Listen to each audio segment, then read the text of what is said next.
ਬਿਸਮਿਲ੍ਲਾਹਿਰਰਹਿਮਾਨਿਰਰਹੀਮ ਦੋਸਤੋ, ਮੈਂ ਹਾਂ ਤੁਹਾਡੇ ਨਾਲ ਅਬਦੁਲ ਰਸ਼ੀਦ ਤੇ ਚੈਨਲ ਸਾਡਾ ਦੇਸ਼ ਪੰਜਾਬ। ਅਸੀਂ ਅੱਜ ਮੌਜੂਦ ਹਾਂ ਵਾਹਗਾ ਬਾਰਡਰ ਲਾਹੌਰ। ਚੜ੍ਹਦੇ ਪੰਜਾਬ ਤੋਂ ਸਿੱਖ ਸੰਗਤਾਂ ਜਿਹੜੀਆਂ ਅੱਜ ਕੋਈ ਪਾਕਿਸਤਾਨ ਆਈਆਂ ਹੋਈਆਂ ਤੇ ਸਾਡੇ ਨਾਲ ਇੱਕ ਦੋਸਤ ਮੌਜੂਦ ਆ ਜਿਹੜੇ ਚੜ੍ਹਦੇ ਪੰਜਾਬ ਤੋਂ ਆਏ ਆ ਤੇ ਜਵਾਨ ਆ, ਬਲਕਿ ਪੂਰੇ ਜਵਾਨ ਆ ਜੀ। ਤੇ ਜਦੋਂ ਕਹਿੰਦੇ ਦਿਲ ਹੋਣਾ ਚਾਹੀਦਾ, ਜਵਾਨ ਉਮਰਾਂ 'ਚ ਕੀ ਰੱਖਿਆ। ਨਹੀਂ ਉਮਰ ਘੱਟ ਹੈ ਤੇ ਉਮਰ ਘੱਟ ਹੀ ਆ, ਬਸ ਉਦਾਂ ਹੀ 35 ਸਾਲ ਤੇ ਦਾੜੀ ਹੋ ਗਈ ਚਿੱਟੀ ਕਹਿੰਦੇ। ਤੇ ਕੋਈ ਗੱਲ ਨਹੀਂ, ਹਾਂਜੀ ਸਿੱਖ ਧਰਮ ਨੂੰ ਬਿਲੋਂਗ ਕਰਦਾ ਤੇ ਉਹਦੇ ਵਿੱਚ ਜੋ ਕੁਦਰਤ ਨੇ ਤੁਹਾਨੂੰ ਦੇ ਦਿੱਤਾ ਤੇ ਉਹ ਠੀਕ ਹੈ ਜੀ। ਉਹ ਤਾਂ ਅਸੀਂ ਮਜ਼ਾਕ ਦੀ ਗੱਲ ਹੈ ਤੇ ਆਪਾਂ ਨਸ਼ਰ ਵੀ ਨਹੀਂ ਕਰਨੀ।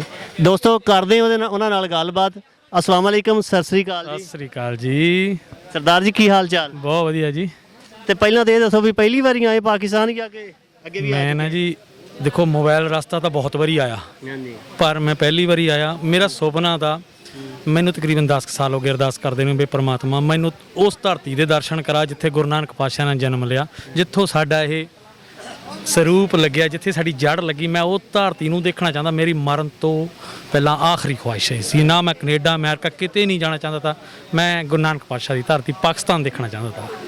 ਤੇ ਤੁਹਾਨੂੰ ਨਹੀਂ ਡਰ ਲੱਗਿਆ ਵੀ ਜੇ ਪਾਕਿਸਤਾਨ ਚਲੇ ਗਏ ਫਿਰ ਕੋਈ ਹੋਰ ਵੀਜ਼ਾ ਨਹੀਂ ਲੱਗਣਾ? ਡਰ ਕੋਈ ਨਹੀਂ, ਡਰ ਤਾਂ ਸਰਕਾਰਾਂ ਦਾ ਪਾਇਆ ਹੋਇਆ। ਡਰ ਕਾਹਦਾ ਜੀ, ਇੱਕ ਦਿਨ ਤਾਂ ਜਾਣਾ ਹੀ ਆ ਜ਼ਿੰਦਗੀ 'ਚੋਂ। ਪਰ ਜੋ ਮੈਂ ਇੱਥੇ ਆ ਕੇ ਮਾਹੌਲ ਦੇਖਿਆ ਨਾ, ਜੋ ਡਰਾਇਆ ਗਿਆ, ਇੱਦਾਂ ਦਾ ਕੁਝ ਵੀ ਨਹੀਂ ਹੈਗਾ। ਇਹ ਤੇ ਫੁੱਲਾਂ ਪਰ ਚੱਕਦੇ ਆ ਤੇ ਆ ਪਾਣੀ ਪੀਓ, ਠੰਡਾ ਪਾਣੀ ਪੀਓ, ਚਾਹ ਲਿਆਈ ਹੈ ਜੀ, ਕੁਰਸੀ ਲਿਆਈ ਹੈ ਜੀ।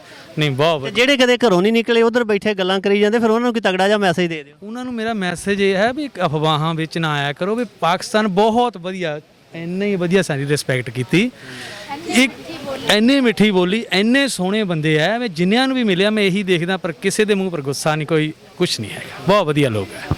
ਤੇ ਜਦੋਂ ਪਾਕਿਸਤਾਨ ਤੁਸੀਂ ਇੰਟਰ ਹੋਏ ਆ, ਸਾਡੀ ਜਿਹੜੀ ਇੰਤਜ਼ਾਮੀਆ ਜਿਨ੍ਹਾਂ ਲੋਕਾਂ ਨੇ ਸਰਕਾਰ ਨੇ ਤੁਹਾਨੂੰ ਰਿਸੀਵ ਕੀਤਾ, ਉਹਨਾਂ ਦਾ ਜਿਹੜਾ ਤੁਹਾਡੇ ਨਾਲ ਮਿਲਣ ਵਰਤਨ ਬੋਲਣ ਚੱਲਣ?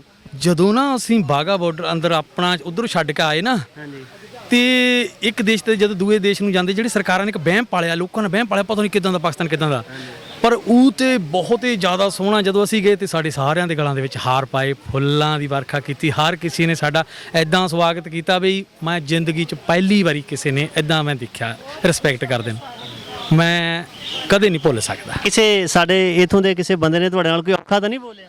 ਮੈਂ ਕਹਿੰਦਾ ਮੈਂ ਗੁਰੂ ਨਾਨਕ ਪਾਤਸ਼ਾਹ ਦਾ ਸੱਚਾ ਸਿੱਖ ਹੈ ਬਈ। ਇਹ ਹਾਲਾਂ ਤੱਕ ਤਾਂ ਮੈਨੂੰ ਕੋਈ ਮਿਲਿਆ ਨਹੀਂ, ਹਾਲਾਂ ਤੱਕ ਤਾਂ ਕੋਈ ਮਿਲਿਆ ਨਹੀਂ।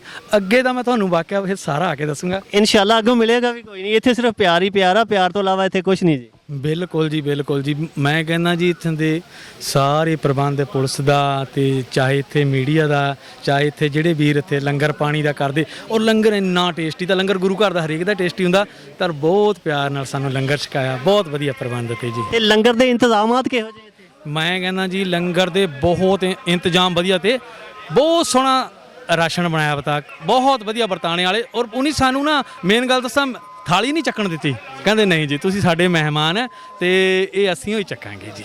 ਦੋਸਤੋ ਬਾਕੀ ਗੱਲਬਾਤ ਕਰਾਂਗੇ ਫਿਰ। ਹੁਣ ਇਹਨਾਂ ਦੀ ਜਿਹੜੀ ਗੱਡੀ ਆ ਉਹ ਰੈਡੀ ਆ ਤੇ ਅਨਾਉਂਸਮੈਂਟ ਹੋ ਰਹੀ ਆ, ਸਰਦਾਰ ਹੁਣੀ ਜਾ ਰਹੇ ਆ। ਇਹਨਾਂ ਨਾਲ ਦੁਬਾਰਾ ਮੁਲਾਕਾਤ ਕਰਾਂਗੇ ਨਨਕਾਣਾ ਸਾਹਿਬ।